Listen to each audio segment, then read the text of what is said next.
viendra. Le vent de l'Éternel. Le vent de l'Éternel. Donc, le vent de l'Orient, c'est le vent de l'Éternel. Écoutez, puisque le diable, il copie toujours les choses, si l'Éternel a un vent, c'est que Satan aussi a un vent. Comme ça, souvent, on peut dire, il y a un mauvais vent qui passe. Il y a un mauvais vent, il y a une mauvaise nouvelle. En fait, nous sommes quittés dans le mois de la bonne nouvelle.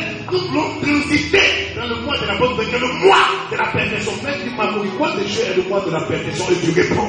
C'est dans ce mois-là que ce que tu n'avais pas encore vu, tu vas commencer par voir. Je me lève comme un prophète de Dieu et je déclare, Ephraïm, t'as beau être parmi tes frères, mais il y a un vent qui s'est levé. Oh, Dieu t'a enseigné pour te dire que dans le mois de juillet, le 6e mois, c'est le mois de la bonne nouvelle. Mais tu n'as pas eu de bonne nouvelle, c'est simplement que des vents contraires. Mais Dieu te dit ce matin, en ce 1er juillet de l'année 2012, écoute-moi très bien, Ephraïm, t'as beau être au milieu de tes frères, même si on parle de connu des choses, tu vois, il y a un vent que Dieu va faire souffler qui appelle le vent de l'Orient. Et c'est ce vent dont la Bible qui se lève dans le désert. Ça veut dire que, Ephraïm, écoute-moi très bien, tu es jumeau, tu es ici. Ça veut dire que tu as une identité avec quelqu'un. Quelqu'un se compare à toi. Il y a Ephraïm et Manassé. Ça veut dire que dans l'esprit dans lequel nous rentrons, il y a une chose que tu fais, il y a une comparaison.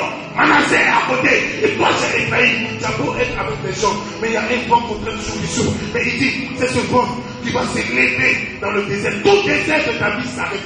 Maintenant, au nom de Jésus. Tu ne m'as pas entendu. Je dis, tout ce qui est désert de ta vie, désert au niveau de tes magasins, désert au niveau de ta maison, désert au niveau de tes idées que tu veux entreprendre, désert au niveau de tes relations, tout désert s'arrête car j'appelle le vent de l'Orient à souffler dans ta maison, dans ton désert, à souffler sur ton travail. Ce vent souffle à petit. C'est ce vent qui se lève dans le désert, dans le milieu de la vallée. Je t'aide dans le désert, mais je m'identifie à Christ, Ephraïm, et je me plonge dans le sang de l'agneau et je déclare, tout vent contraire s'arrête dans ma vie, dans ma maison. Et de là, tout vent s'arrête maintenant au nom puissant de Jésus-Christ de Nazareth. Si je suis serviteur de Dieu, Père, suite à l'alliance de mon appel que j'ai avec toi, je vais m'identifier comme Ephraïm et je déclare en me plongeant dans ton sang, suite à ce que je t'ai dit ce matin, que tout vent contraire s'arrête en ce 1er juillet de l'année 2012 au nom de Jésus-Christ. Un vent va s'arrêter dans ta vie. Le vent que les autres fait souffler va s'arrêter dans ta vie. Le vent s'arrêtera, l'atmosphère a changé, s'il vous plaît.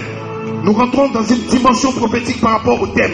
Le vent va s'arrêter. Ephraïm, tu as été au milieu de tes frères, au milieu des personnes qui te font des activités, au milieu des personnes qui t'aiment. Mais qu'il y a une récompense, on ne te voit pas. Pourquoi? Parce qu'il y a toujours eu un vent contre. Il dit, Ephraïm a beau être au milieu de ses frères, mais un vent s'est levé. Écoutez-moi, mesdames et messieurs, je suis en train de dire à quelqu'un qui va s'identifier comme Ephraïm. Ephraïm veut dire qu'il y a comparaison dans ma destinée. Parce que l'histoire de la Bible nous parle d'Ephraïm et de Manassé qui étaient jumeaux. Mais qui tu vas choisir? Écoutez-moi très bien. Il y a quelque chose que tu peux, peut-être quelqu'un se compare à ça. Il y a quelque chose que tu peux avoir, quelqu'un se compare. Même quand on veut te donner quelque chose, c'est toi qui vas venir, on donne à quelqu'un d'autre. C'est un vent qui fait que tu n'as pas réussi. Il faut que ce vent s'arrête dans ta vie, afin que les projets que tu veux avoir puissent aboutir pour Dieu. C'est de ça qu'il s'agit.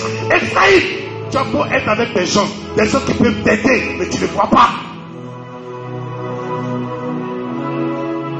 Premier vent, le vent qui s'élève dans le désert. Osée chapitre 13, verset 15. Je peux prier comme ça. Vous dites, Seigneur, pourquoi chaque fois qu'il y a quelque chose, on me saute et puis c'est aux personnes nous fait, c'est aux personnes nous donne. Pourtant je l'estime, pourtant les choses sont bien. Et si tu ne sculptes pas la parole, tu ne peux pas être un sculpteur. Il y a la vision et il y a la vue. Un homme peut regarder un bois, une autre personne va voir le bois. Qu'est-ce que je suis en train de dire? Un homme peut regarder un bois, une autre personne va voir. C'est-à-dire que dans un seul bois, ça c'est le bois. Mais celui qui a vu et qui a eu un bon regard, il a fait de ça un panier. Écoutez-moi très bien. C'est un bois, parce que nous sommes comme un arbre planté près d'un courant d'eau. Mais en nous, quelqu'un d'autre peut nous voir pour nous former. D'autres personnes vont nous voir pour nous déformer. Quelqu'un peut prendre un bois, il va faire de cela un bateau. Une autre personne va prendre un bois, il va faire de cela un couteau.